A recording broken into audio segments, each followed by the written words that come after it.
Welcome to another episode of the Para Cave podcast. And now over to your host, Troy Warner, broadcasting live from the world-famous Para Cave.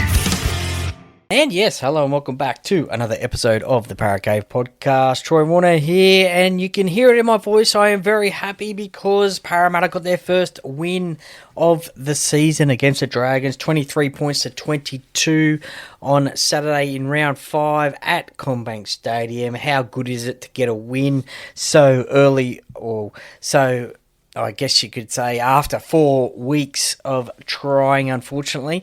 But yes, finally got the duck egg and broke that one and got the win over the Dragons, who beat the Melbourne Storm the week before and were pretty confident going into this game. But it was the old hero for the Dragons, now for Parramatta, Zac Lomax, who kicked the winning field goal in this game. And look, I can tell you it was worrying signs there for a little bit for Parramatta as they got out behind the Dragons. The Dragons led for most of the game. Parramatta did start the game with a penalty goal and did lead the game. I think pretty much that is the first time they've led a game all season. But at that time, I thought probably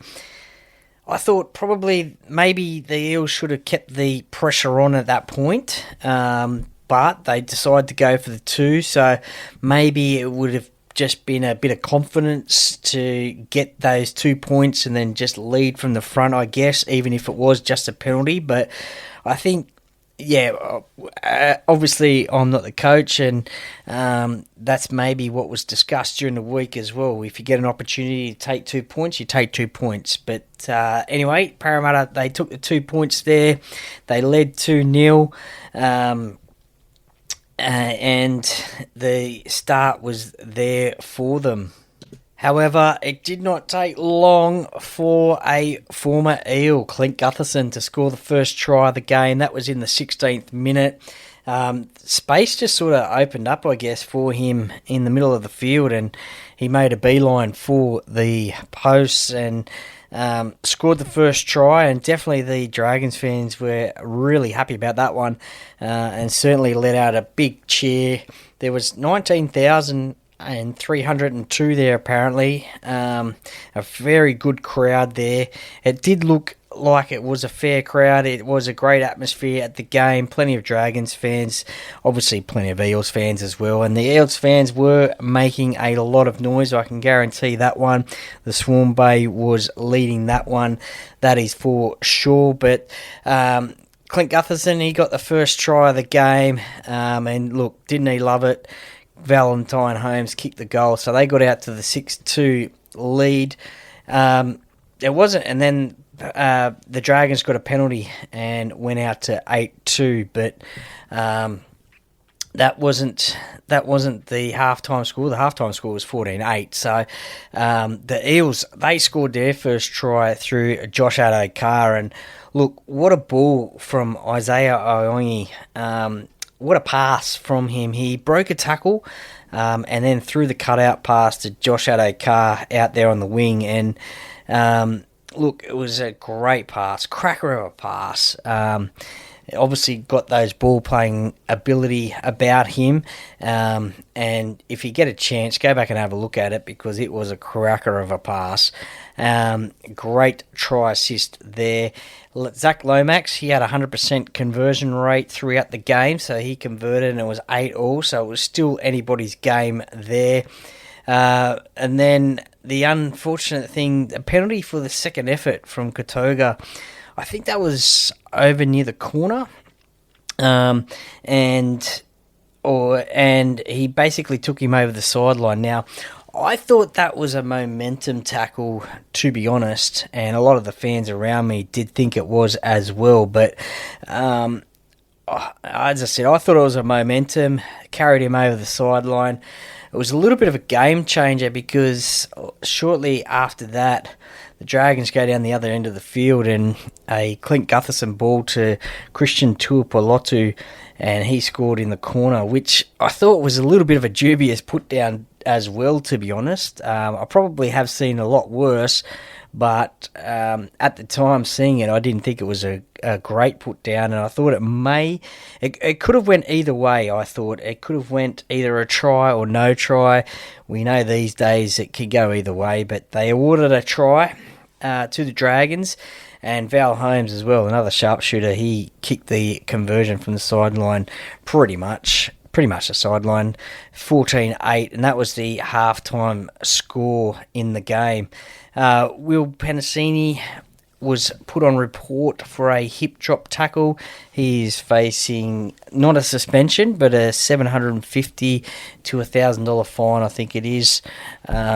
First offence, so he'll be right to go next week this week, or in the next game, I should say, against the Raiders up there in the Northern Territory, so he'll be right to go. And look, speaking of Will Penasini, look, he had a pretty strong game, and I think just leave him on the right-hand side of the field. He's better defensively there. He's played there his whole career, so a bit of a shift early on in the season, and sort of, he's caught out a few times in defence, but leave him over on the right-hand side of the field. Maybe even have Zac Lomax on the wing outside him. That would be a pretty lethal combination. And then I guess Mitchell Moses comes back eventually, round number 9. We are all hearing. I don't know. It's a very hard one because you got the bye in round 8 between the Easter Monday game against the Tigers and then Magic round up there in Brisbane. So it's a little bit of a difficult one there. Do you bring Mitch back against the Tigers in round 7, Easter Monday? We would know that he would love to play against the Tigers. And then have a week off, or do you just play it safe and just bring him back in round number 9? I think that's probably what will happen. 5 minutes after half-time, Clint Gutherson, he scored his second try for the Dragons, and they got out to 18 points to 8. Now, look, as any Parramatta fan would know, we've seen him do it over the years. If he jumps into dummy half close to the line, he is going to go from dummy half to go for a try. Unfortunately, the Parramatta markers were out of position. He saw that and he took that opportunity and he scored. But as I said, fans of Parramatta, we have seen it in the past that as soon as he jumps into dummy half, he is going to go for that line. And he did on that occasion, and he scored his second try. The crowd probably went a little bit quiet at that stage. Valentine Holmes kicked the goal to go out to 20 points to 8. And I thought that, 20 points to 8, it's a big mountain to climb. 2 converted tries behind. I thought, I don't know, is this going to be possible to come back from this? I really hope that they were going to come back from this, because Dead Set wanted that first win of the season. 10 minutes later, Isaiah Iongi, who had a cracking game. I must say, look, for his, I think it's 6th first grade game, he's still learning. He still has a mistake in him here and there. I think he threw the pass over the sideline, I think it was. But look, he's still learning. He's only young, but this kid is going to be one hell of a player. Come 50 games, 100 games into his career. But it was pretty much a sort of a show and go, sort of through the dummy and then got through the line and then scored the try, which got Parramatta back into the game, 20 points to 12 then. Zac Lomax converted, so only 6 points behind, which was good. And then shortly after, 6 minutes later, Katoga, he's the back row for Parramatta, he scores a try. Now, that was off a Dean Hawkins kick. The Dragons made the mistake there. I think they got a touch to it. It went into the in-goal, and Katoga was on the spot and got the try, which got Parramatta back into the game, 20 points to 18. And then Zac Lomax converted, and it was 20 all. So I thought, look, they've shown resilience, that they never give up. they really wanted to get this win at home. And Zac Lomax, he really wanted to get the win against his old club. That is for sure. You saw that in the press, not in the press conference, the after-game media with Lara Pitt from Fox League, the emotions that just come out of that game, of that win with Zac Lomax. So if you get a chance, go back and check that one out. It's all over social media, but yeah, it just showed you how much it meant to him to get the win. I guess not only because it was against his old club, but I think also because it was 5 weeks in the making. The not just Zac, but the whole team had been, basically trying their asses off to get a win. And look, they were behind on the scoreboard, but they dug in, which was great. And you could always say that the effort was there to get back into the lead, or into even with the Dragons. Now, line dropouts. There was a line dropout from Parramatta, and it was deemed that it wasn't contested. It was one of those short dropouts. Now, I don't know what you guys, the listeners, think of short dropouts, but I'm not a fan. I can probably understand why teams are doing it these days. I guess to have the chance of trying to get possession back. Sometimes it works, but I guess more often than not for Parramatta, it doesn't work. You would think it might work with a tall timber like Sean Lane out on the edges there, but just for Parramatta, I just don't think we execute it the best, and it just does not work. I don't know what is wrong with just kicking the ball as far away as possible. It was 20-all at that stage, and I thought, well, maybe just kick it long and then back your defence a little bit, and then hopefully force a mistake from the Dragons down near their end or closer to halfway, and then you would have a better shot later on to kick a field goal in regular time. But I'm not a fan of the short dropouts. I don't like to see them. I guess they are good if you are behind on the scoreboard and you need to try and get the ball back, but I'm just not a fan of them, to be honest. And it cost Parramatta 2 points on Saturday, which the Dragons led then 22 points to 20, but the game still wasn't over. There was a no try to the Dragons 4 minutes after that one. I think Tyrell Sloan's foot went out on the sideline, so a lucky reprieve there for Parramatta. Parramatta got a penalty, and Zac Lomax, it was a cracker of a kick too. It was like 45 metres out, I think it was. And look, obviously he knew he could kick it, but 45 metres out, and it was still sailing over the crossbar. I think it ended up in the crowd in those first couple of rows there. So, a decent 50-metre kick, and then it got back to 22 points all with 5.5 minutes to go, and you thought, okay, here we go. 22 all. What is going to happen there? We knew then that it was going to be a field goal shootout, you could say, if either team got into position of field goal range. You knew that they were going to have a shot. And the first shot was a 2-point field goal from Zac Lomax in the 78th minute, which missed. And then Val Holmes had a 2-point field goal miss the very next set from the Dragons. Now, probably part of the reason why he missed that attempt was the fact that Riley Smith, he made 36 tackles, only 3 missed, 3 runs, 38 metres, but you could see it was his kick pressure, and that wasn't just on that 2-point field goal, it was on all game.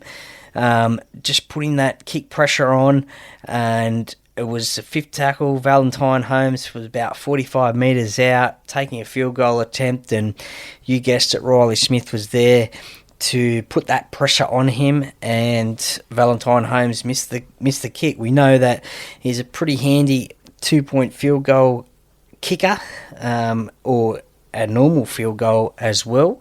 He has done many of those in the past.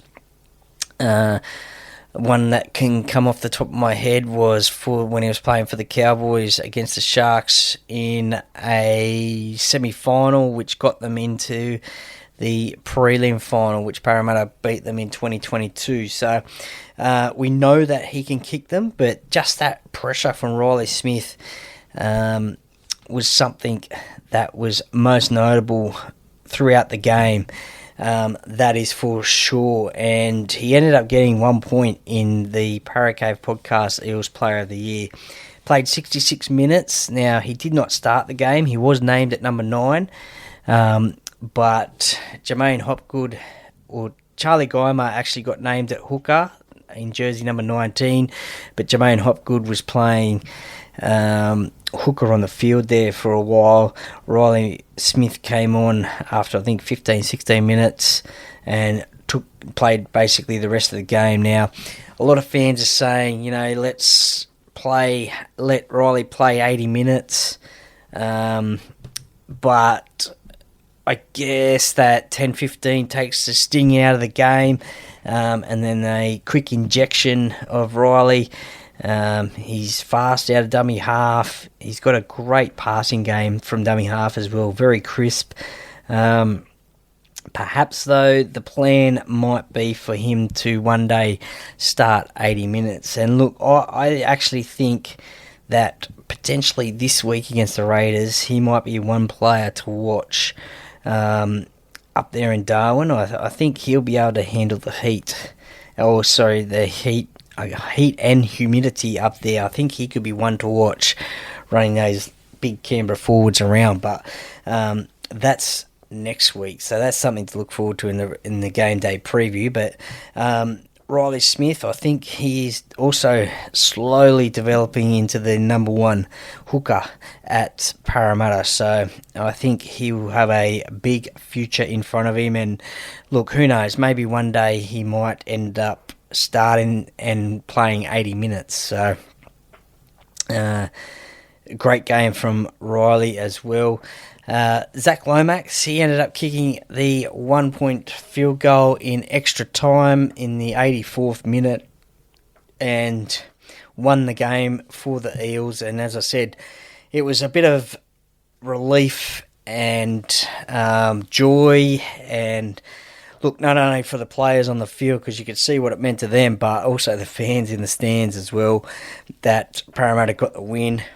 Now, they got the win, but they didn't move off the bottom of the table, unfortunately. That was because the Dolphins ended up having a good win against the Gold Coast Titans, but also Parramatta's for and against as well. But this will hopefully give them confidence moving forward into this week and for the rest of the season, because they know it has been there. It just hasn't been executed right on the field in previous weeks, and they know that they have been trying, but unfortunately just didn't get the wins. That they were close against the Bulldogs a couple of weeks ago. Manly, they were up and down. So you could see that they turned a corner against the Bulldogs a few weeks ago, but finally against the Dragons they got a win. 23 points to 22 in Golden Point. Parramatta don't have the best of records in Golden Point. I must admit, I think we lost the first ever one against Manly at Brookvale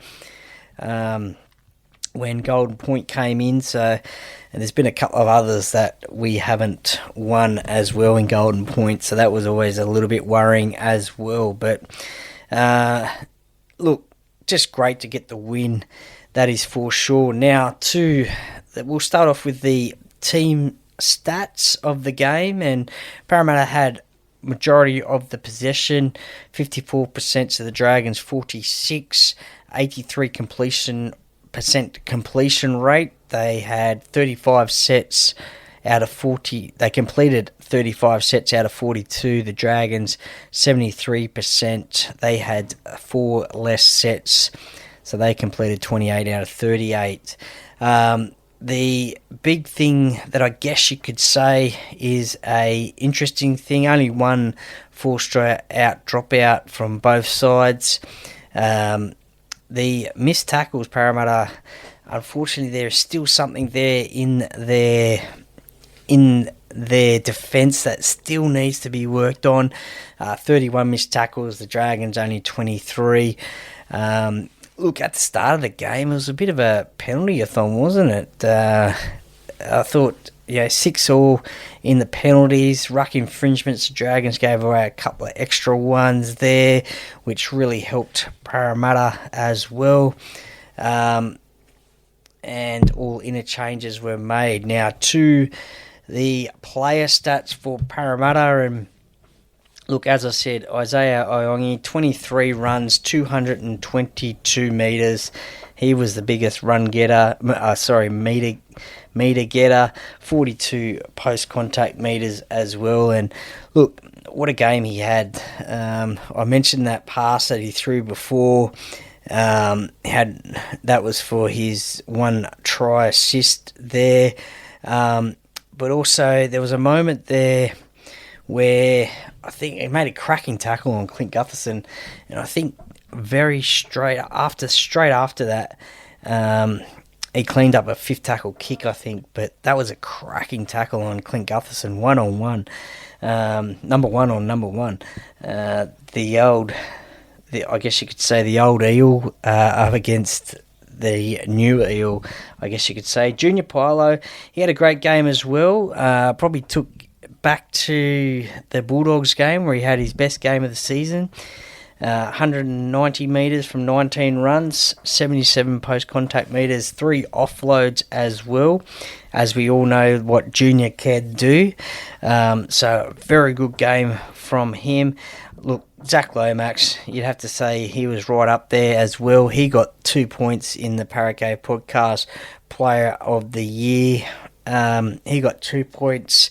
Isaiah Iongi got 3, and Riley Smith got 1. But Zac Lomax, 20 runs, 188 metres, 84 post-contact metres, 100% conversion rate, and that winning field goal. So, yeah, you've seen what he has done over the last few weeks. I think, was it about 2 weeks ago against the Bulldogs, I think it was, or the week before, where he ran 300 metres. Absolutely unbelievable there. So, look, his effort has been there. He was limping a little bit at the end of the game there, so I'm not 100% sure what is wrong with there. Maybe just a bit of a knock. That's something need to run out. I haven't heard any reports of any major injuries, so hopefully there isn't. Dylan Brown as well. He had a great game as well. 19 runs, 164 metres, 35 post-contact metres, also 28 tackles as well. So, look, there was times there where he was running the ball, lifting the team, trying to lift the team, and they were hopefully following him as well, which I think they were. But it was good to see Dylan's running game back again. Almost broke the line on a few occasions.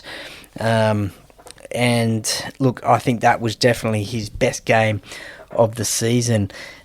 Speaking of best games of the season, Sean Lane, 40 tackles, only 2 missed tackles, 10 runs, 90 metres, 1 offload. Now, there has been, I guess you could say, comments about Sean Lane's performances over the last couple of weeks.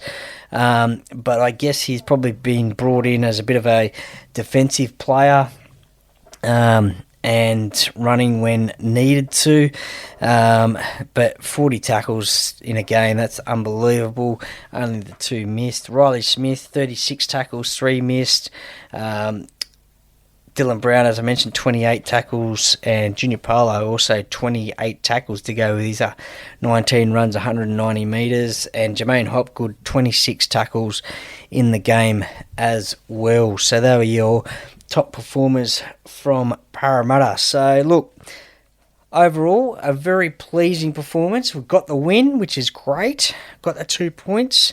hopefully, as I said before, that will give Parramatta confidence going into their next game, which is against the Raiders up at TIO Stadium in Darwin. It is the last time they will be up in Darwin for a game. The contract runs out this year, so that will be the last time that they play up in Darwin, and it'll be the third time that they've played the Raiders up there in Darwin for two previous wins. 2014 it was 18-10, and I think 2019 it was 22-16. So let's hope that trend continues and Parramatta get the win. Look, it's a different team this year, so we all know the last 3 years haven't been the best up there, but hopefully they can turn that around and have that confidence going into the game, especially after having that win. That's where next week's game is. And look, let's hope Parramatta get the win against the Raiders, who had a win against the Sharks. Sebastian Kris scored the match-winning try in the 78th minute. It was a great try too, by the way. Let's hope we definitely don't see any of that on the weekend. But they had a win against the Sharks, so they'll be full of confidence as well. So Parramatta will just have to be on their game. But stay tuned for the game day preview of that one, which will come out a little bit later on in the week. Thank you very much for listening to the Game Review podcast, Parramatta and the Dragons. Very pleasing result. Every Parramatta supporter is happy that they finally got a win in this competition. And as I said, the only way is up, and the confidence will be there from now on. So, great stuff indeed. So, the Para Cave podcast, by the fan, for the fans. Go Para!